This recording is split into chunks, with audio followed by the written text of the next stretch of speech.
Okay. Hi, everybody. It's Susie McMahon with my virtual book club, and today is our December meeting with our featured author. Hello, James Poissant. How are you? Hi, I'm good, Susie. Thank you again for having me. You're welcome. I was going to let a couple minutes here pass by before I start reading your intro to give people, our audience is starting to show up, give some time for everybody to show up. I always like to hop on my own phone as well to give a little bit of extra oomph. You know, we're all trying to convince Mark Zuckerberg that we are the best group on the planet, right? So give me one quick second, and then I'm going to start with your bio. And there we are. This video is live now. There it goes. Okay, so for all of you in the book club that are watching, if you haven't already given StreamYard permission to use your name, when you do a comment, it's going to come across without your name. But it looks like Laura Cooper Fitzgibbon has joined us. And looking over there on my Facebook account on my phone, I see Melissa and Alan Brooker has joined me, Jeannie. So a lot of people are starting to flow in. Welcome, everybody. Merry Christmas. Happy holidays. And here we are tonight with our featured author, James Poissant. We read his novel, his debut novel after his storybooks, Lake Life. There it is. I kind of have it in the background. I tried to do a little bit of extra. Oh, yeah, I see it. Can you Yeah. see that? Sort of. Yeah. But let me read his bio to you guys in case you didn't meet him when Kristen Harmel referred him to our book club. Here we go. David James Poissant, or Jamie as we're calling him, is the author of a story collection, The Heaven of Animals, in print in 5 languages. Winner of the GLCA New Writers Award and a Florida Book Award. Longlisted for the Penn/Robert W. Bingham Prize and a finalist for the Los Angeles Times Book Prize. Heavy hitter. His stories and essays have appeared previously in the American Scholar, the Atlantic Monthly, the Chicago Tribune, the New York Times, One Story, Plowshares, the Southern Review, and numerous anthologies, including New Stories from the South, Best New American Voices, and from the Bread Loaf, is it Sewanee or Sewanee? Sewanee? Bread Loaf and Swanee. Yeah, those are writers' conferences. Yeah. Yep. Tin House, Wesleyan, and Longleaf Writers Conferences. He teaches in the MFA program at the University of Central Florida and lives in Orlando with his wife and daughters. His debut novel, Lake Life, obviously was published, and we all read it. Welcome, Jamie, to our local club meeting. Yeah, thank you again for having me. This is really fun. I was so thrilled when Kristen asked me to do this. We're sort of neighbors. She's in Dr. Phillips and I'm in Oviedo, so we're both in different suburbs. Neither of us live in downtown Orlando, but we see each other. Or before the pandemic, we would see each other a couple times a year at various Florida literary events. So this was nice for her to think of me. Yes, and I was talking to Jamie, everybody, earlier, and I just wanted to share my opinion of his novel. It was definitely a page-turner, shocking at times, endearing at times. I was able to go a little bit down memory lane. I worked right out of college in Highlands, North Carolina, and I was trying to remember if the ice cream shop was something I remembered or not. I have a question about Highlands a little bit later that we can chat about, but if you could, Jamie, just introduce yourself in a couple of minutes to anybody that might be new to seeing you for the first time outside of the bio that I just read. Sure. Yeah. So I've been writing for about 15 years. I grew up in Georgia. I went to Berry College, which is a little small school in North Georgia. And then I taught high school for a few years and then decided I wanted to be a writer. And so like a lot of writers, I decided to study writing in an MFA or Master of Fine Arts program, which took me to Tucson, Arizona. And then decided I still hadn't had enough schooling and decided I wanted to get a PhD in English. And that took my family and I to Cincinnati, Ohio. And then from there, I decided I wanted to teach in an MFA program, which brought me down here to Florida. So since then, I've been writing for years. And this is my second book. It's my first novel. But before the novel, I had a story collection called The Heaven of Animals, which was published by Simon & Schuster. And in that collection, I had 2 stories that were exploring these characters, Richard and Lisa Starling, and they were the stories of them losing their daughter June to SIDS. And now, fortunately, I have not experienced that loss, but to me, it has to be the greatest grief you can experience in a lifetime, would be to lose a child. And I had written that story when my wife and I were kind of contemplating pregnancy. And when I wrote those stories about 15 years ago, I never expected that I would follow them up. But the characters just kind of kept bugging me for years. They kept telling me like they wanted more of their story told. And so the question of those first 2 stories was, could their marriage survive this loss? And I decided that I would fast forward 30 years and say, okay, now they have 2 grown sons. Now they're deciding to retire. They're deciding to sell this double wide trailer that's been converted into this family home. And they're going to move away to Florida. And now will their marriage survive this? And so this was kind of my last look at the Starlings in retirement age. And I wrote it not knowing where it was going to take me. And, Susie, you mentioned that you found certain parts shocking. And I have to say, as the writer, I also found them shocking. Like when they happened to me, I think like you've probably heard a lot of writers say on your program that they're surprised by the things that happen in the book. And that was definitely true of me. Like I write to be surprised and I pass those surprises on to the reader. You're right. I have learned that in this very short year of having a virtual book club and meeting different authors. It seems that sometimes it just seems to come, the stories come to you and you're not quite sure where it came from, but that's just, I think, so cool about the creativity of writing. I'm taking a peek. Looks like Jeannie Long from Austin is watching. Melissa St. Clair from, I know, I'm like losing my mind. Melissa is one of my best active members of the book club. She gets an award from Beaufort, South Carolina, and Brenda Brinkman is watching. So if y'all have any questions that you didn't send in ahead of time, please put them in the comments and maybe put your name in front of it so that I know for sure who I'm speaking to. But I'll start with some that someone sent in. Is that okay? Absolutely. All right, cool. So this is from Melissa. She wanted to know if you paint yourself.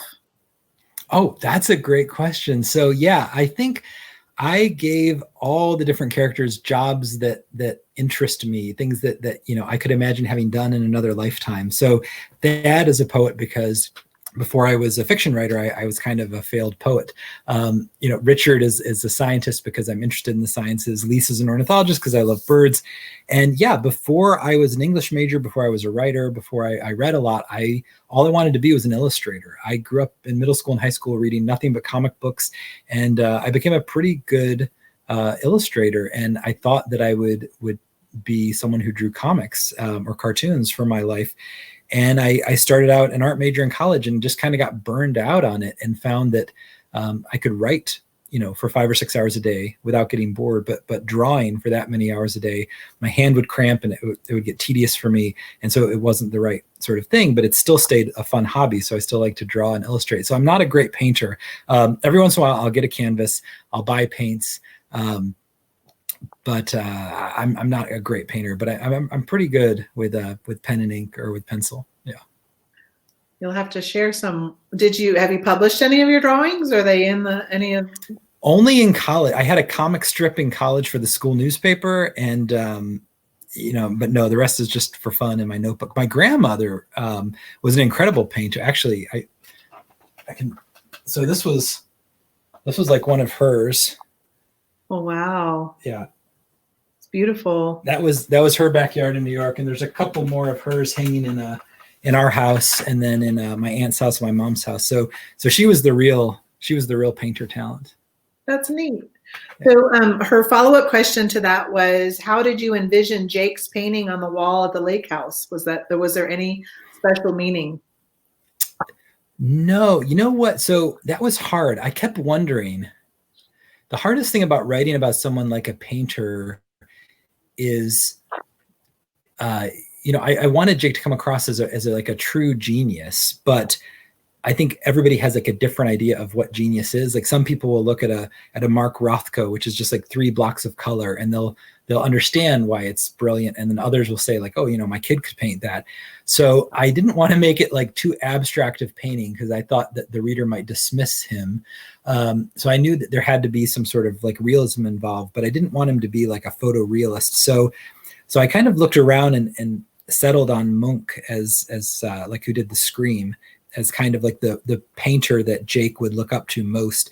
And then I just tried to throw a lot of different elements into the painting and thought, okay, maybe this will appeal to people enough that they'll see like, okay, he's some sort of tortured genius. Like I didn't want it to just seem like he was pretentious, or like, I mean, he is pretentious, but I didn't want it to seem like he wasn't truly a talented painter. So I don't know. That was my best guess at what most readers would look at and be like, oh yeah, it would probably take skill to do something like that well.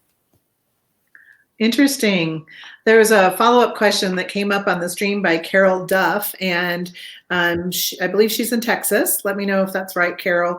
Do you ever envision writing a sequel, telling what the future of those characters are, or what was next? Because that was one of my questions too.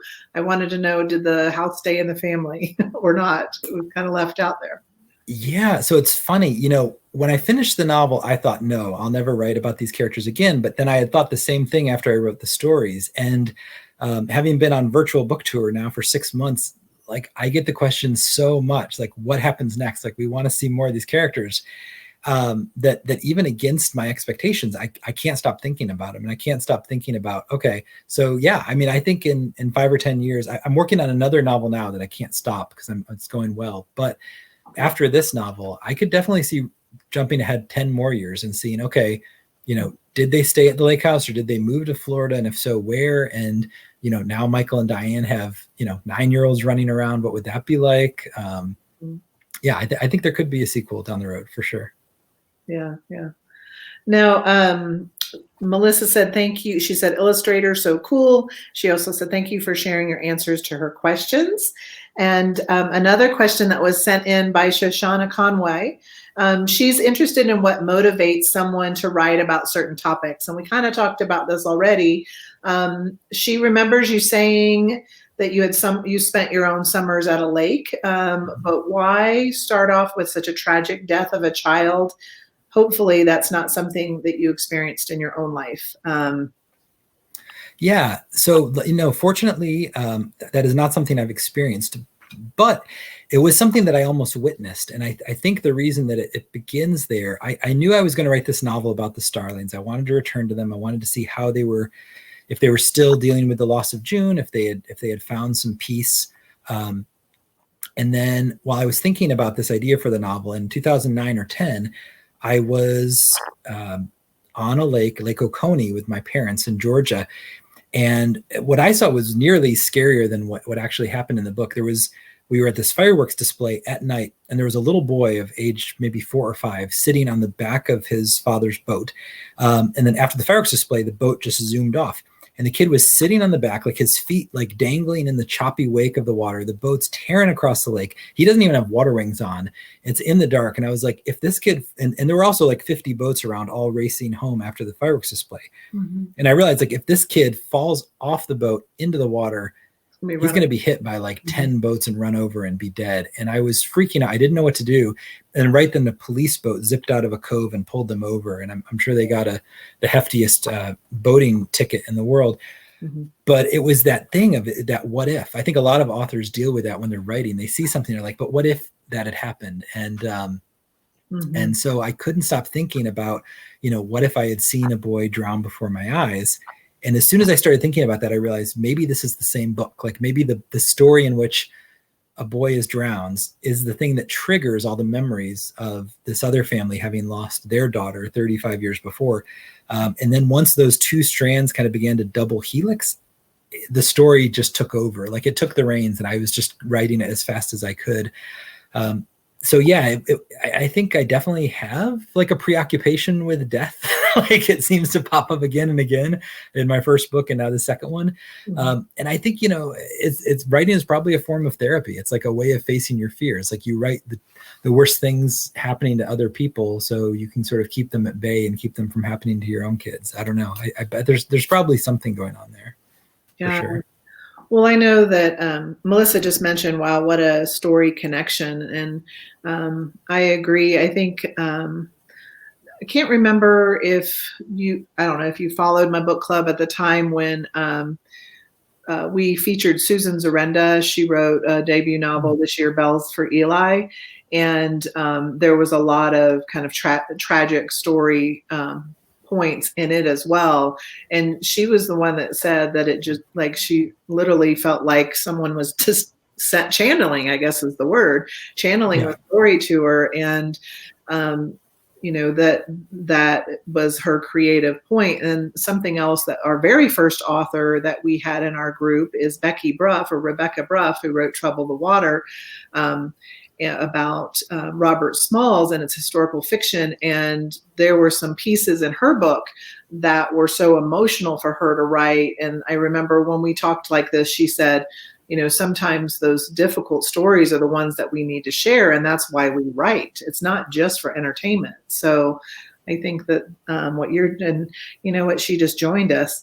So I'm going to say hi to Becky from South Carolina. But a follow-up question that I have for you, you said you're working on something right now. Can you share with us what it is and when it will be published and the time frame and all that kind of good stuff?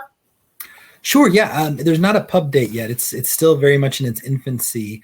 As soon as this book came out, I started so this is sort of, I'm a writer who, I don't know how many writers do this, but I love to leapfrog projects over projects. So I'm not just working on one thing at a time. I'm often working on a couple different short stories and a couple different essays and a novel at the same time. So, while this novel took me 9 years to write, that's misleading because I also wrote about 15 stories during that time. And so I recently just finished a story collection. I sent that to my agent. So that would be my third book, my second collection. And she's pretty excited about that.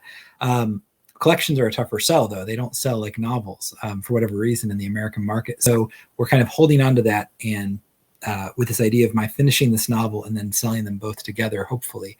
But hopefully just, staying at Simon & Schuster where I've been and they've been good to me.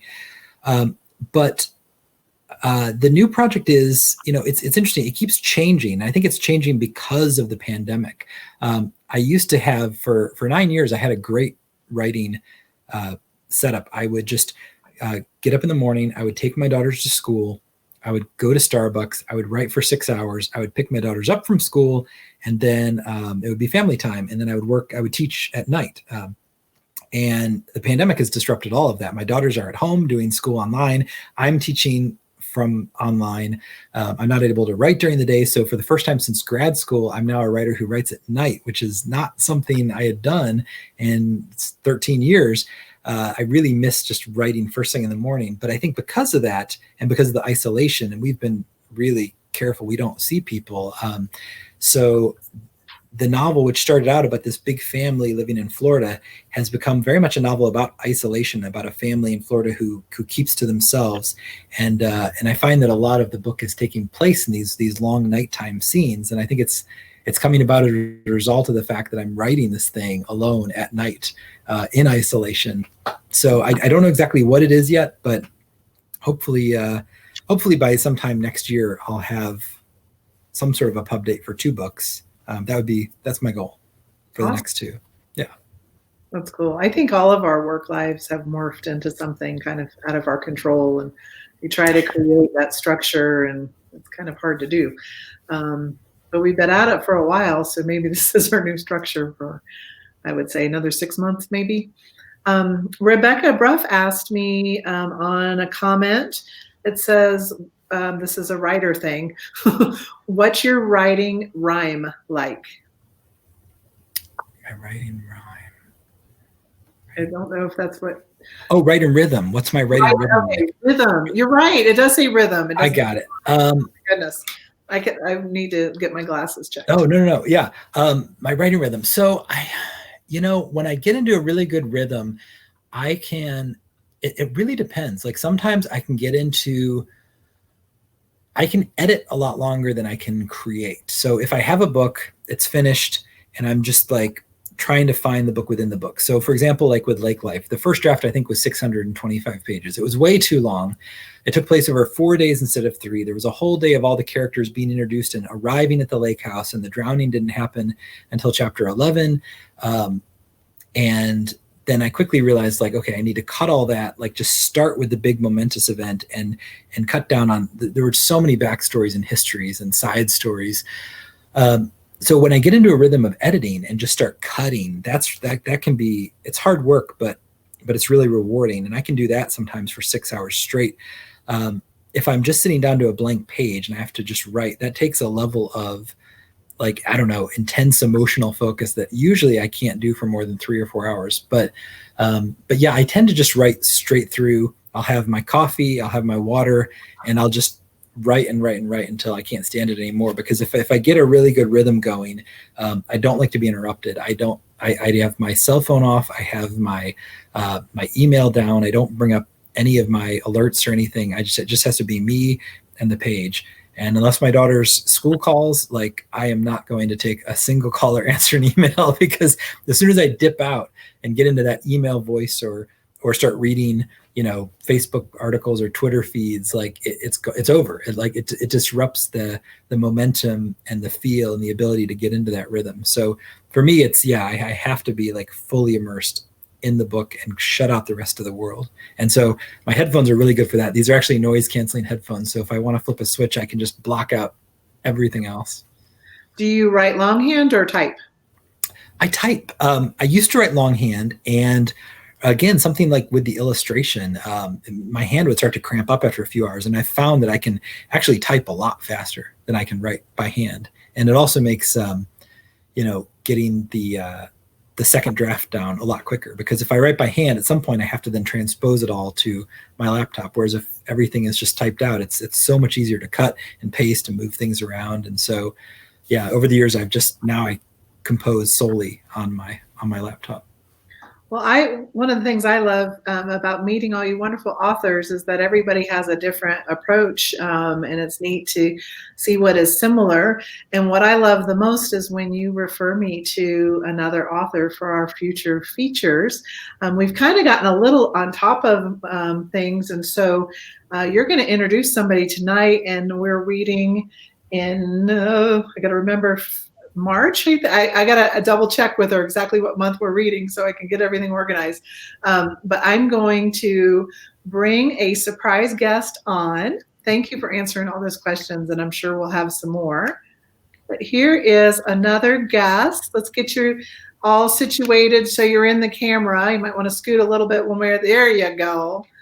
Jamie, who is this lovely lady on camera? So this is, I think she's muted as well. Yeah, I'm trying to unmute you. Or unmute. There we go. Okay. All right. So hi, everyone. This is Catherine Walshope, and she and I have only known each other virtually now for about 6 months. She is the author of the novel Once Again, and she is someone who I have been in. There it is.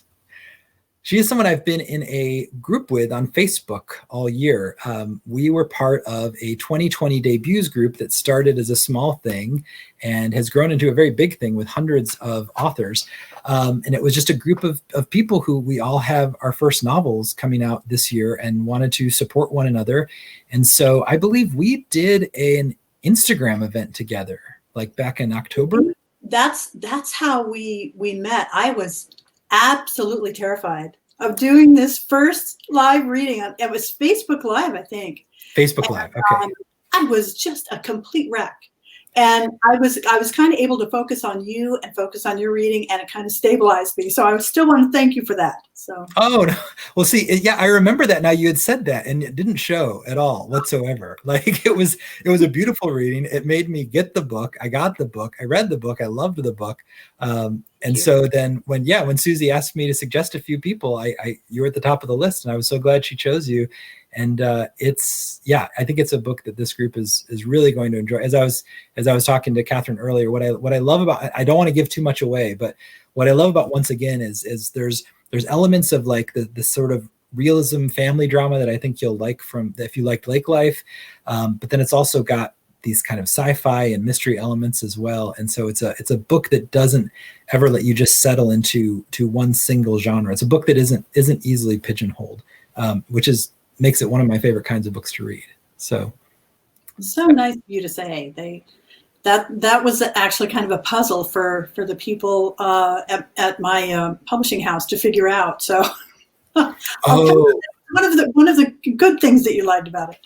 Yeah, I feel like it's often the things that people say make a book hard to market are the things that make books the best. Yeah, yeah. I always love books that that kind of wake you up every now and then because it takes you a different direction than you expected. That's always a pleasure. Absolutely. And what I was saying earlier that I enjoyed so much about Lake Life was just the fact that we've been doing a lot of historical fiction, and it was nice to have a page turner. It wasn't a psychological thriller, but there were shocking events to it. And I think it's nice to change things up from time to time. Catherine, can you tell us just a little bit about your book, just like an introduction to everybody? Sure. Once again, it's a story that's actually a mashup of an ancient Greek myth and a dream I had. And so it's the story of a couple who are struggling through the grief of the loss of their daughter, but their marriage has not survived. And a surprising event happens that leads Erin, the mother, to believe that there's a chance that through a strange sort of conspiracy of time, she might be able to recover her daughter. And the story is, how can she battle through everything that would be involved? And it kind of echoes the myth of Persephone. And so that was one of the things that was really fun, to try to put together the parts of the myth with the parts of, contemporary life. Wonderful. And Catherine, I'm sorry, I should know this, but I, for some reason, have forgotten. What month did I say we were going to read? Aren't we doing March? Yeah. Okay. That makes sense. So that's why I'm like, oh my gosh, I'm in my head and written down. And I thought, so we were focusing and doing the orders in March, and then we'll have our meeting in April. Yeah. Can you, that seems like a long way away, but it'll be here faster. And maybe we'll be talking about so many different things at that time in our world. Imagine. Everybody is so done with all of this stuff, Now, where are you geographically again? Northwest, right? I'm on a little island in the Pacific Northwest. And so we're actually pretty isolated. You can only get here by ferry. So, we're just hoping that our groceries hold out here, Can you receive Amazon shipments if needed? Yes, our lifesaver, We're very attached to our Amazon guys now. Yeah. Well, a friend of mine from Texas named Blue Harris says she loves this, but she has to scoot. I was going to see if there's any other questions from my group. I think we've got 22 people on still, which I'm pretty impressed with. A lot of people catch these meetings later on. So I'm going to do my couple of questions. I already asked you, did the house stay in the family, in the land? I'm always curious about that. We'll have to wait and see on that. Each of you, if you could answer, David, Jamie, you may have already done this with me, but what is your silver lining of 2020 now that we only have a couple more days of this year? What do you take as a gift, a silver lining, a gift, since we all know what the negatives are? Yeah, I mean, I think it's this. It's as much as, at times we all complain about Zoom or about social media, how, and the risks are real. There are bad things about social media, and it can be a way to spread discontent, but it can also be a way to create community. I mean, I've felt very lonely and isolated all year, and I was devastated. It doesn't even begin to matter in the grand scheme of things when people's lives are at stake. But I was very sad when, my 20 city book tour was canceled. I thought, well, this, I'll never get to to meet readers, which is my favorite thing about writing. I don't just say that. Like, I love going to a place, reading a book, even if there's only 10 people there, like getting to shake their hands, meet them, talk about them, especially ask, what are you reading? I love getting reading recommendations. I read all the time. And I thought, well, that's over. That'll never happen. And then this thing came along. There's Zoom and StreamYard and Facebook Live and Instagram Live. And so I'm still getting to meet people, join book clubs. So the silver lining is that yeah, people are still reading, and we're still getting to meet readers and do things like this. And I keep getting to make new friends like Catherine. I keep getting to meet new people and read books that I wouldn't have come across if I hadn't, been on Facebook and stumbled onto that group. So yeah, I think making the best of a bad situation in terms of, nothing can make up for the loss of lives or the way that the pandemic's been handled, but at least in some ways it's brought people together who wouldn't have come together if not for this turn of events. That's beautiful. What about you, Catherine? What's your silver lining of 2020? Well, I think it's related to what Jamie was saying. I think, it kind of shows, and not just for writers, but for everybody, how when people are faced with such dire things, it's amazing what people come up with to be resilient and to give each other hope and to support each other.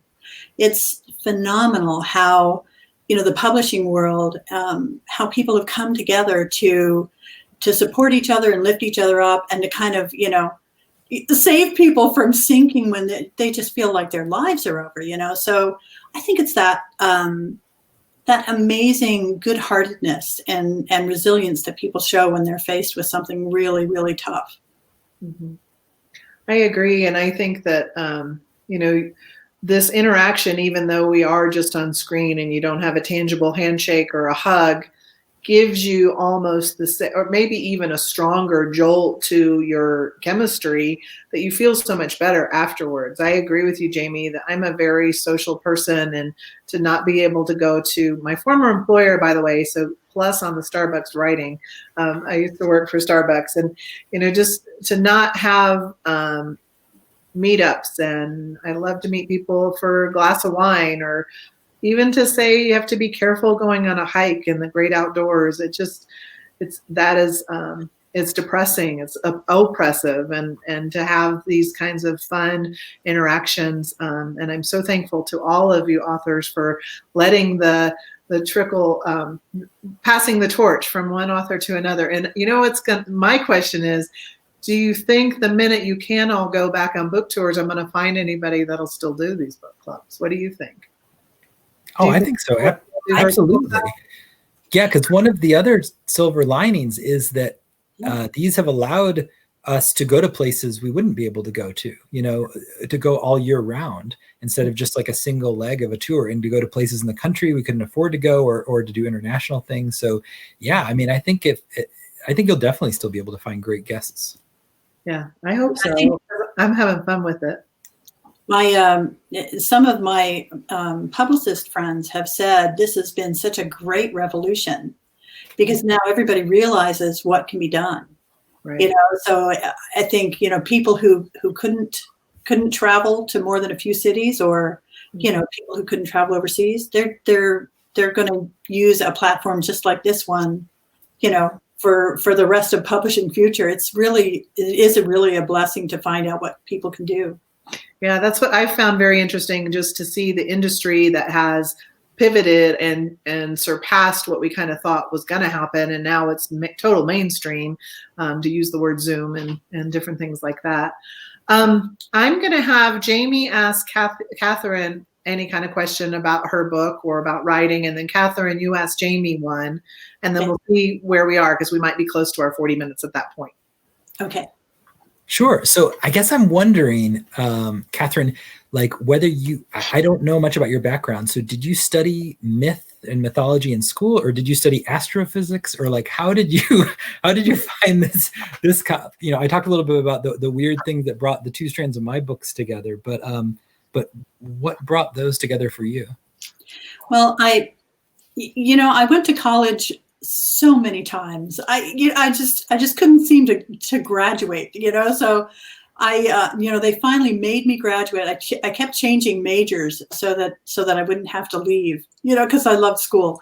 And so finally, I ended up with anthropology and philosophy and just a million majors. And they were all great. And I really loved all of them. I actually don't have a background in astrophysics because I'm an English major and science isn't my strong point. But I'd always been fascinated with the atomic clock in Boulder, Colorado, which is where my book is set. So I did have a couple of inklings about that. And it was really fascinating to go ahead and research that. And this all real science. That's all stuff that's really happening. That's just north of me. Do you know I'm in Parker, Colorado? Parker's, yeah, that's beautiful. So yeah, and my oldest son attends University of Colorado in Boulder. So. Oh, and see, that's where all of the whole story takes place. Awesome. I'll refer it to him as well. Neat. And Catherine, what kind of question do you have for Jamie? Well, Jamie, when you have one of those moments, one of those writer moments where you feel like, there's just like the great big empty ahead of you, what do you do to re-inspire yourself? Yeah, I think for me, I have to do a couple things. I think one thing is I just have to go live. Like if I don't feel like I usually push myself to do something I wouldn't think I would ever do. In 2018, in the fall, I was facing a real difficult time. I was done with this novel mostly, and I didn't know what to write about. And so I forced myself to take an improv class in Orlando. I went down to this, and I'm someone who it took me years just to get over the stage fright of giving a reading. And that was when I had a prepared text that I wrote and I was safely behind a podium. So the thought of putting myself on a stage in front of people with no safety net was terrifying. And so I think forcing myself to do something that scares me can give me stuff to write about. And also just sometimes putting myself into kind of a trance state, like going for a drive or taking a shower or exercising. I forget the psychological term for it, but to put yourself into that flow state can sort of get me to kind of daydream into a new story. Beautiful. That is awesome. It's kind of like, turn off the computer, put down the phone, take a walk, and something might start moving again. One of our guests that's on today is a friend of mine from, she's the sister of someone I worked with before I stopped working the first time in the travel industry, long time ago. Her name is Carmen Swick, and she is a children's writer, and she has a question for you all. Do you create book blurbs or synopsises during or after writing your draft, or do you just turn that over to someone else to write, or what is your processes? Jamie, you start. Oh, okay. I've never written one of my my synopses. In both, I've had two different editors on the two different books, and they've both written those. They've shown them to me beforehand. They've been great. I've offered maybe just a couple little word switches here and there. And then as for blurbs, those tend to come from other writers. So that is one hard thing about, I don't know if you went through this, Catherine, but asking other writers to read your book before it's published and blurb it is so anxiety provoking. So it's not always fun, but it's also one of my favorite parts when someone does say yes and then they send you this beautiful thing about what you've written. It's really rewarding. Yeah, it must be heartfelt. What about you, Catherine? What is your management style, I guess, with all of that?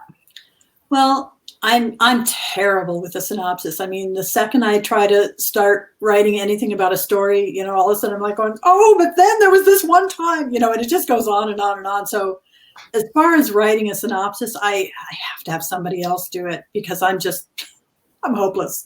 So, and as far as blurbs, those come from these wonderful, kind people who read your stuff. I would love to have blurbed your novel, Jamie. It was so hard. I mean, my heart was just I was so affected by the end of that novel that I was just going, oh my God, I want to write something about this. So I wrote something about it. But yeah, it's a complicated process. All of the stuff that you have to do within the publishing process is complicated and confusing, but But you get through it. You prove yourself to yourself about how you can make things work. And Carmen says, thank you so much for sharing. I have a question, just because since March, I don't know, is that 9 months of doing this? Somebody started asking me, are you going to write something, Susie? And I'm like, what? The person who had to retake English 101 and 102 at University of Georgia multiple times? I don't think so. But the question I have is, how many people out there have stories and find ghostwriters? Does that even happen anymore? Or is that kind of a dead art? I think, so I know Tom Clancy's ghostwriter. I think that's pretty much an open secret at this point. James Patterson's ghostwriters have started putting their names on the covers of his books. I feel like that's something that happens more with big famous writers or celebrities who don't really want to write their own story. They tell their own story and then have someone do the writing. Mm-hmm. But I feel like most average sort of literary novelists write all their own books. I don't think the books that I write would ever make enough money for it to be worth any ghostwriters. Well, you know how Facebook now, and this drives me crazy, you get to see 2 posts and then there's an ad. And of course, it's all going to be on ours when we're done because we're talking about it. But I saw these ads that said, do you have a story? Send it to blah, blah, blah online and they'll write it. And I just was like, what? Is that really a thing? Anyway. I have a friend who's a ghostwriter. He writes primarily for, clergy members and, people in various spiritual pursuits who may not be, the best writers, but they definitely have something they want to share. So that's his whole career is ghostwriting for them. Wow, that's interesting. Well, we are at 5:41 in my neck of the woods. A lot later for you, Jamie, over yonder. We need to make sure you get your family time in, and earlier for you, Catherine. I want to hear more and more about this small place you live, because I might just have to travel there. I love the ideas of remote places in the Northwest. I went to Oregon for my first time ever I actually traveled this last August there. I was totally able to socially distance, wear my mask, not a lot of crowds, obviously. And it was a neat experience because I'm primarily a Southeasterner. Traveled internationally. And of course, we can't do that now. So you try new little places across the country. But I want to thank you both. Jamie, it's been a pleasure getting to know you over the last couple of months. Thank you for referring us to Catherine. And Catherine, I can't wait to set things up. We will do the personal, I've played phone tag with your local book person. Okay. And I think we should wait till we get right before March to kind of promote that and start doing those orders. So I'll work out details with them. Okay, sounds great. Do either of you have any questions for me at all before we sign off tonight? Oh, I'll just ask you both what I always ask at the end of an event, which is what's the last good book you read? What's something else I should be reading?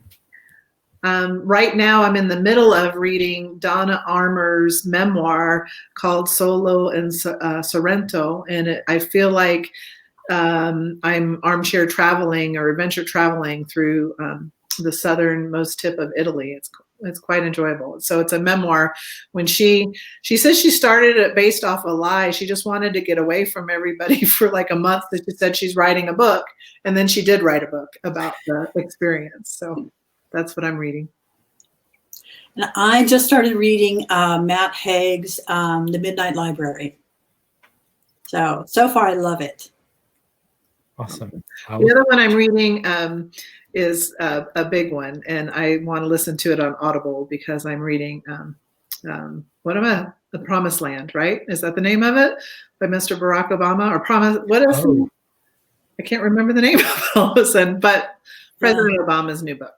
Oh, wonderful. Yes. So it's funny. I'll just do a quick thing on that. So you have to get the Audible if you want to hear him say it in his own voice. And my husband was watching a Colbert one day, and he was giving him a hard time that he had to put it up to like 2 times the normal speed and it was still too slow. You know how he talks with a very, very methodical conversation. But all of my friends that have been doing comments are just like, thank you so much. Happy New Year. Thank you for sharing with us. I'm going to say goodnight to each of you and then do some of my logistics with the book club so I can stir up some participation and clarification of what's next. But All right. Thank you, Jamie, and Catherine will be talking to you soon. Oh, such a pleasure to be here. Pleasure to see you again, Jamie. Yeah, you as well. Thank you. Thanks for doing this. So much, Susie. Thank you, you too. Bye-bye. Happy New Year. Bye. Bye. Hi, everybody. I hope you enjoyed that.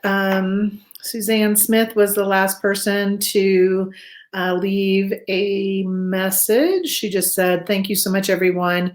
Happy New Year. So I just wanted to share with everybody, just to clarify, right now we're reading Donna Armour's book, Solo and Salento. I always say that wrong. It's Salento. We will be having our meeting on January 19th at 5 p.m. Mountain, 7 p.m. Eastern Time. About that with Donna. And then Donna has her referral that I'm excited about. Secret. Then this is where I got confused. I couldn't remember which month I was doing this. Okay, if you guys remember, Susan Messner referred us to Ariel Lawton and her book, I Was Anastasia, with a very unique, like double timeline between Romanov time period and modern day, I think. This book we are reading in January, and our meeting with Ariel will be February 18th. Again, 5 p.m. Mountain, 7 p.m. East Coast time. And then who we just got to meet, Catherine Wallace Hope. We are reading her book once again in the month of March and meeting in April. And then I've got one more person that I need to squeeze in, and I'll figure out how to do that. That's why I was asking a while back, do you want to do 2 books? Because all of a sudden I've got a lot of referrals. But we will get that going. And if anybody has any questions for me, please put them in the comments. My wish or request for each of you is to bring 2 or 3 friends to our group that want to participate interactively with questions, and to order the books from, if you want to, from the independent bookstores that we try to support during this hard time for them, not having the foot traffic that they have. I am going to be updating my, I have one travel website, which is Lux Low Country Travel. And on there, under Susie's Favorites, I've had little thumbnails where you can order these books through Amazon. I do want to support independent bookstores first. And so that's why in the book, in the notes, I will always promote, let's order personally inscribed books through such and such bookstore. Because that, like the one for Catherine, I mean, it's in the middle of nowhere. And for them to get a 10 book order at once would be wonderful for that business. So I always want to try to do personally inscribed books through independent bookstores first, and then secondly, give you guys the thumbnail where you can order it directly through Amazon. And I am an affiliate, but it takes thousands of transactions to even make $1. So it's just for convenience for you and for me. I think that that is all I have tonight. I want to wish you all happy holidays. Write down a lot of things you're thankful for and the silver linings, and maybe the disappointments of 2020, and cheer in the new year later this week. And let's all look for those silver linings into the year 2021 as we continue to grow. Oh, one more thing. You may or may not have seen it on my group post, but I have an idea and I would love to get some feedback. Probably late summer or early fall. I'd love to do a couple books at the beach book club trips to the Beaufort, South Carolina Sea Islands area. It could be Wednesday to Sunday. It could be a Friday to Sunday, whatever works for people's schedules. And my hope is to have a meet and greet outdoor event with those authors that we have met virtually. If we can get together with them personally, it may be 2021, it may be 2022 when we don't need to worry about masks and things like that when that eventually happens. So please send me messages if you're at all interested in books at the beach, where we can meet people, get together, do some sightseeing, do some history, and then, you know what, just sit down at the beach under an umbrella and read whatever book we choose or whatever we're featuring. You're welcome to everybody who said thank you. I'm going to say good night. Happy New Year. I've been waiting for this the whole time. Cheers, you guys. Bye-bye.